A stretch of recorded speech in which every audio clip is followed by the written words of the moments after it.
Hey budget gardeners, Vita Loca here. Join me today as we plant some beautiful flowers. So let's go.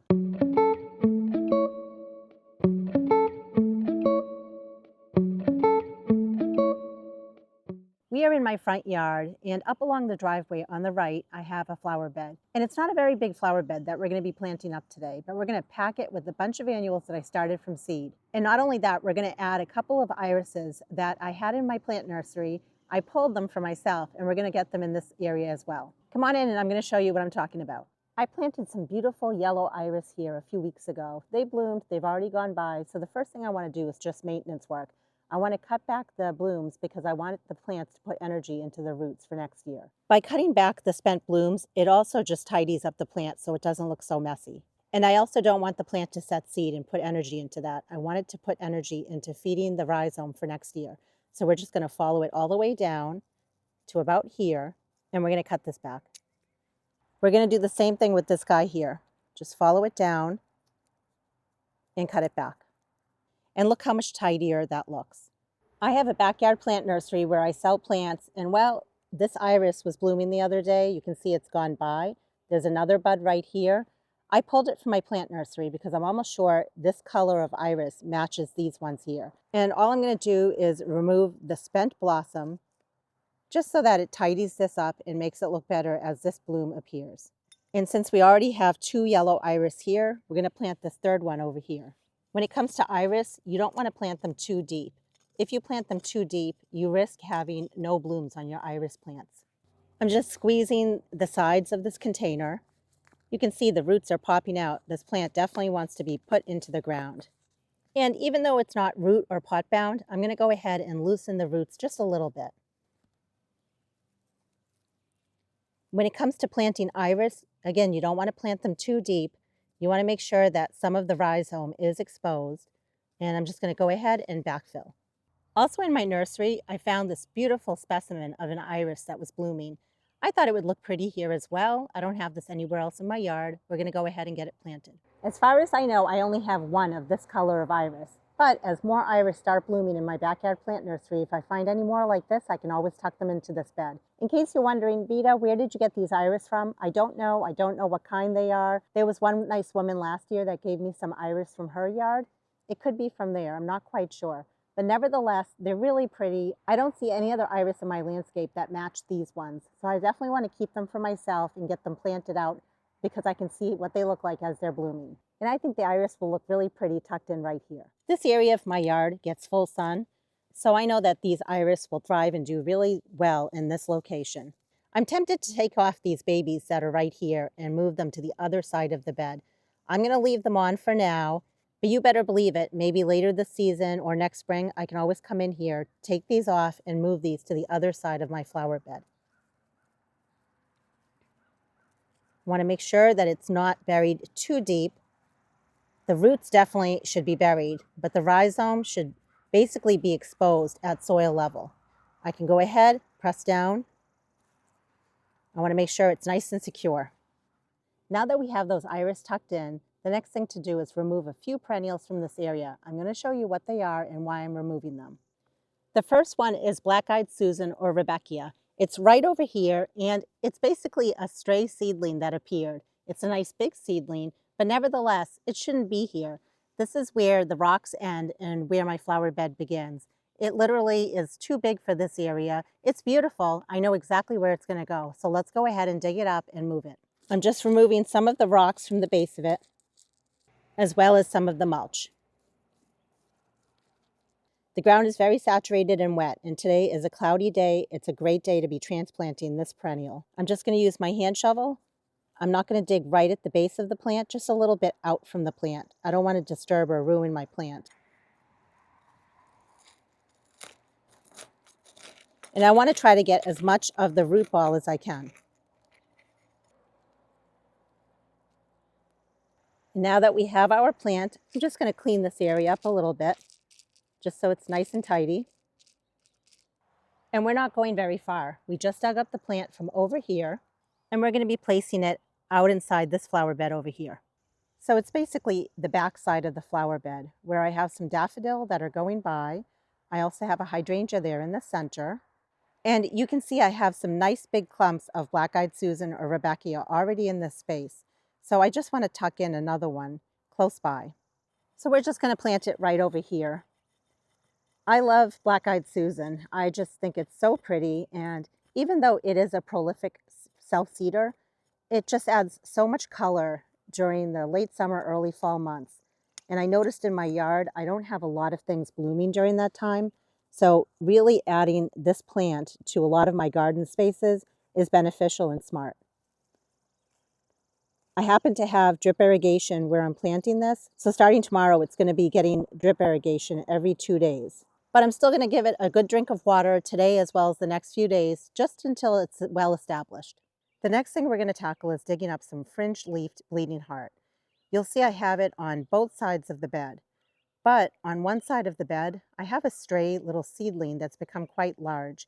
And I want to remove it at this time because I want to open up that space to accommodate the annuals that we're going to plant. I constantly rave about this perennial because as much as I love the old-fashioned bleeding heart, what's really nice about this particular bleeding heart is that it blooms spring, summer through the fall months. And not only that, it has a very pretty fern-like greenish blue foliage.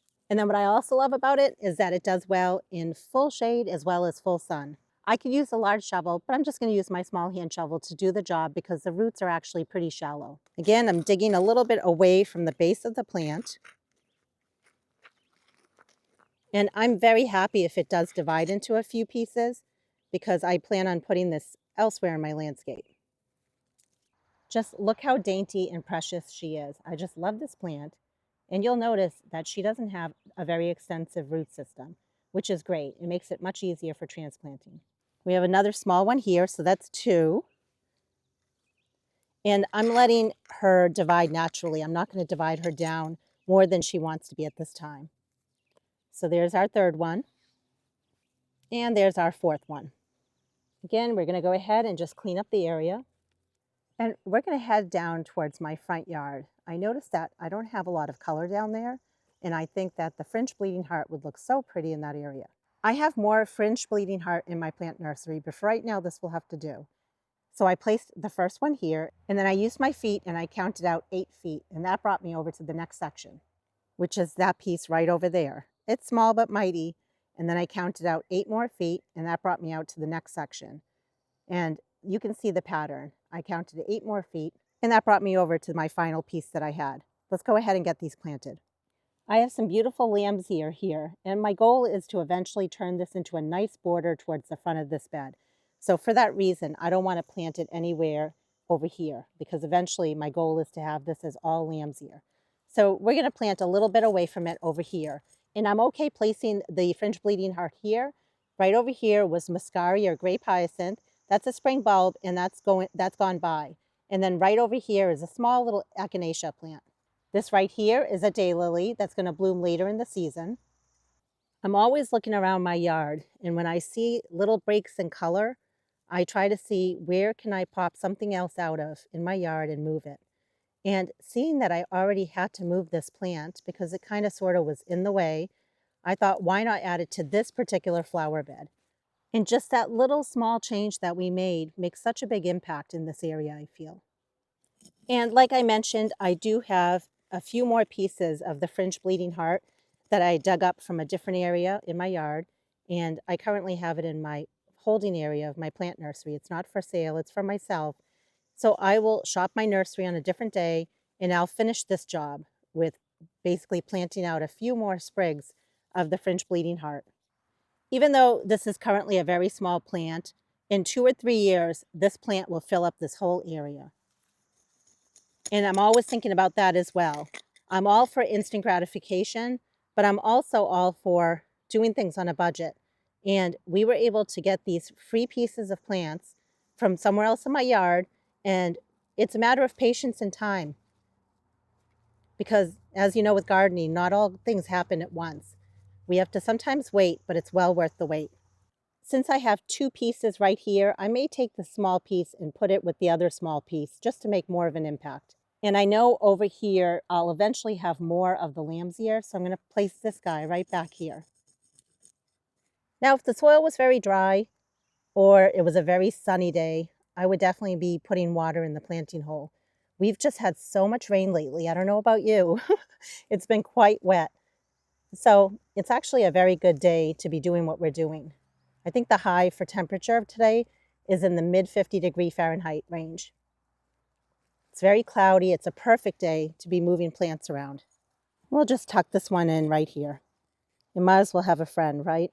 I'm trying to be careful. I don't want the crown of the plant to be too deep. I want it to be above soil level. And I'm just stepping back in case you're new to my channel and you want to see what this entire flower bed looks like here in my front yard. So far we've tucked those 4 bleeding hearts in, and just imagine a few more on either side will complete this area. Now that we've completed the garden maintenance part of this project, let's go ahead and get the beautiful annuals that together we started from seed a number of months ago. I have been hardening off a bunch of my plants. My average last frost date just barely passed. It was May 15th. So I am using what I call my rolling carts. I have a bunch of plants on here, but I'm looking at the plants that we're going to be planting together. These beautiful wax begonias with the white flowers and with the dark leaves. Let's grab the tray and let's get planting. Can you believe we started these beautiful begonias from seed, and they were from seed that I collected myself? I love this particular begonia. It doesn't get very tall, and a few of you have asked me before, can it go in sun? Last year I had these begonias in this same flower bed out in the sun, and they did very well. And that's why we're going to plant them here again. Last year I planted these begonias as well as pink vinca that we also started from seed. As much as I liked the look, I didn't love it. That's why for this year we're not planting any pink vinca in here. We're going to keep it very simple, and we're going to put the wax begonias in here. And if I decide to put anything else at a later date, I can always do that. I wasn't sure how the begonias would do here. I also had some more of these same begonias. I put them out in my front yard where it's a lot shadier. I have to tell you, they did not do well there. They hardly bloomed for me. So I made a mental note and said, not again. I'm not going to plant any of these begonias in that shady area, and instead I'm going to pack this area with these particular begonia. We'll see how many I get planted, but my goal for today is to plant as many of these begonias in this one particular space. I want to make a huge impact this year. I'll be placing a small pinch of this slow release fertilizer in each planting hole. And here's a close-up of what the plants look like. I'm very pleased considering that I started these from seed and seed that I collected. I think that they are very good plants. I mean, try imagining buying a 6-pack times that many plants. It would cost a lot of money. So with some amount of effort, not a lot, I was able to grow my own from seed, which makes me feel happy. Let me lay the plants out. I'll show you what I've come up with, and then we'll plant a few of them together. Like I mentioned, I collect my own seeds of my begonias, which is why it's called the short white dark leaf begonia. In case you were wondering what's the variety, there's really no variety. It's just based on the color. And I went all in. I got them all placed. Let me show you. I am going for maximum impact this year, and it's all of one kind of plant. I think it's going to be really fun, and I really can't wait to see what this area looks like as the summer goes on and as these plants get larger. I left a small gap between where these flowers end and where the lawn begins, because when I mow the lawn, I need enough room for the wheel of the lawnmower. Even though I started a lot of plants from seed this year, there's something to be said about keeping it simple sometimes. And I really did like the look that I had in this flower bed that the begonias gave, which is why I'm basically going all in with just one type of plant. I'm just going to add a small pinch of the slow release fertilizer.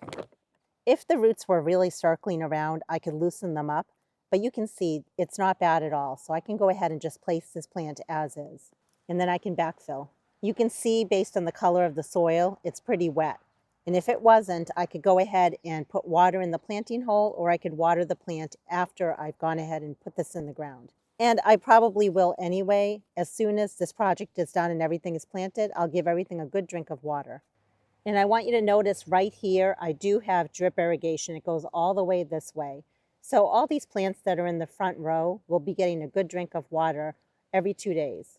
One thing gardening has taught me is if a plant is happy and doing really well for you in a certain area of your garden, then why change it? Sometimes gardening can get boring and you want to try new things, and I totally get that. But on the same token, if you know you have a good thing going in your garden space, why not continue it? And that's exactly what I'm doing with planting these begonias in this space here. I won't always luck out and have my plants right next to a drip irrigation line, but I know that this bed gets runoff because it's on a hill. And for that reason, these plants will be getting plenty of water. And when I spaced the plants out, I tried to make sure that I had flowering plants coupled with non-flowering plants nearby, just so I didn't have a big area in this bed to start with that has a whole bunch of plants that don't have blooms on them. I tried to make it so that it was mixed in, the non-blooming plants with the blooming plants. The other thing that I wanted to share was when it came to today's project and the scope of it, I really tried to limit myself because as it is with gardening, it is so easy to get overwhelmed and create such a large scope of a project. I didn't want to do that. I wanted to keep it very simple and make it so that it's something I could start and finish in one day. So you can see I have a small pattern going on. I have them spaced out pretty evenly, but then in between I put another plant, and that's pretty much the same pattern that I have going on in this bed. Let me go ahead and finish this project, and I'm going to show you what it all looks like when I'm all done. All planted. I'll have to count up how many begonia were planted in this area, and I'll pop it up on the screen. But I planted every single one of this color or type that I had planted from seed. I just packed them all in here. I think it came out so nice, and it's really going to fill in nicely over the next few months. When it comes to the back row, I had to space them out a little bit more just to really stretch them because I wanted them to fill in a little bit in the back, a little bit better than if I had them spaced accordingly, just like the first two rows. So I spaced them out a little bit more just so I could stretch the amount of begonias I was planting in there. But I just love how they're looking, and I think that they're really going to complement nicely, especially when the peonies behind them start blooming, and also with the fringe bleeding hearts continuing to bloom. I just love it so much. Speaking of the fringe bleeding heart, I do want to show you that they're starting to go to seed. So I'll be coming in here soon and deadheading them. I can show you how I do that in another video. But it's nice to be able to do that because once I deadhead them, they'll continue blooming from me throughout the summer. Now, I do love collecting seeds from plants, so what I'll probably do is I'll leave a few of them and I'll just let them go to seed because even if I don't collect the seeds, there's nothing better than free plants that self-sow. Speaking of self-sowing and the scope of this project, I didn't include this as part of today's project, but I wanted to point it out.